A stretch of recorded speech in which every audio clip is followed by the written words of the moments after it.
पुढची बातमी पाहूया। यंदा उजनी धरणाची अवस्था अतिशय बिकट आहे। पावसाने फिरवलेली पाठ आणि ढिसाळ नियोजनामुळे उजनी -9% पोहोचलंय। सध्या उजनी धरणातून सोलापूर महानगरपालिकेसह पंढरपूर, सांगोला आणि मंगळवेढा या नगरपालिकांच्या पिण्यासाठी 5000 क्युसेक विसर्ग पाणी सोडण्यात येत आहे। आज उजनी धरणामध्ये केवळ 9% पाणीसाठा शिल्लक असून गेल्या वर्षी याच दिवशी तब्बल 101% पाणीसाठा होता। दरम्यान आजच्या कालवा सल्लागार समितीच्या बैठकीमध्ये काय निर्णय होणार याकडे संपूर्ण जिल्ह्याचं लक्ष लागलंय। आणि सोलापूरची वरदायिनी म्हणून ओळख असलेल्या उजनीच्या पाण्याची पातळी खालावल्यानंतर सोलापूर महापालिका प्रशासन ॲक्शन मोडमध्ये आलंय। पाण्याची नासाडी करणाऱ्या लोकांवर थेट कारवाईचा बडगा उचलण्याचा इशारा सोलापूर महानगरपालिकेने दिलाय। पाण्याची नासाडी झाल्याचं दिसल्यास संबंधितांवर दंडात्मक कारवाई केली जाणार आहे। सोलापूर महानगरपालिकेने या संदर्भात परिपत्रकही जाहीर केले। सुनील भोंगळ आपले प्रतिनिधी आपल्याला या सगळ्या संदर्भात अधिक अपडेट देतील। सुनील, उजनी धरणाची आजची पाणी पातळी नेमकी काय आहे? भविष्यकाळाचा विचार करता हे किती गंभीर आहे आणि दुष्काळाचा किंवा पाणी टंचाईचा सामना करावा लागू नये म्हणून काय खबरदारी घेतली जाणार आहे? पावसाने फिरवलेली पाठ, उजनी धरणाचं झालेलं ढिसाळ नियोजन यामुळे यंदा उजनी धरणाची अतिशय दारुण अवस्था झालेली आहे। आज धरणामध्ये केवळ 9% एवढा जिवंत साठा आहे।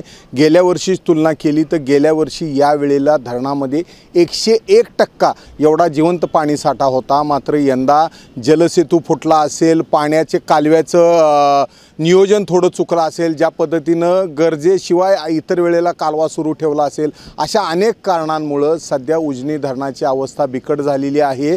आता सोलापूर शहरासाठी पाणी सोडणं सुरू आहे। जवळपास 5000 क्युसेक्सनी पाणी सध्या सोलापूरसाठी सोडण्यात येत आहे आणि या ह्याच्यातून अजून पुढचा पावसाळा येईपर्यंत किमान 3 वेळेला पाणी सोडावं लागणार आहे। प्रत्येक पाण्याच्या रोटेशनला 5 TMC एवढं पाणी सोडावं लागतं। म्हणजे जवळपास अजून 20 TMC पाणी सोलापूरसाठी केवळ पिण्यासाठी सोडावं लागणार आहे।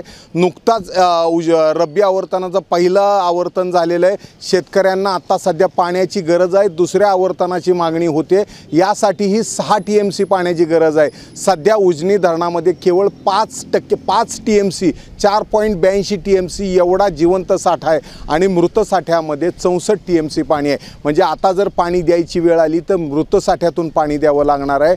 2018 साली उजनी धरणाने -59% एवढे निचांकी पातळी गाठली होती। मात्र या वेळेला ही पातळी सुद्धा ओलांडायची भीती आहे। गाळमोरीतून सुद्धा पाणी सोडता येणार नाही अशी भीषण अवस्था येणार आहे। अशासाठी आज पुण्यात जे कालवा सल्लागार समितीची बैठक होती, यामध्ये पाण्याचं नियोजन अतिशय काटकसरीनं केलं आणि त्याची 100% अंमलबजावणी झाली तर या वेळेला सोलापूरला हा दुष्काळ थोडाफार सुसह्य होणार आहे। अन्यथा सध्या सोलापुरात माळशिरसमध्ये आत्ताच 2 टँकर सुरू झालेले आहेत। माळशिरस तालुक्यातील 41 गावं टंचाई सदृश्य परिस्थिती आहे। अक्कलकोटची तीच अवस्था आहे। त्यामुळे आजच्या बैठकीमध्ये कालवा सल्लागार समितीनं पाण्याचं अतिशय काटेकोरपणे नियोजन केलं तरच या वेळेला सोलापूरकरांना दिलासा मिळणार आहे।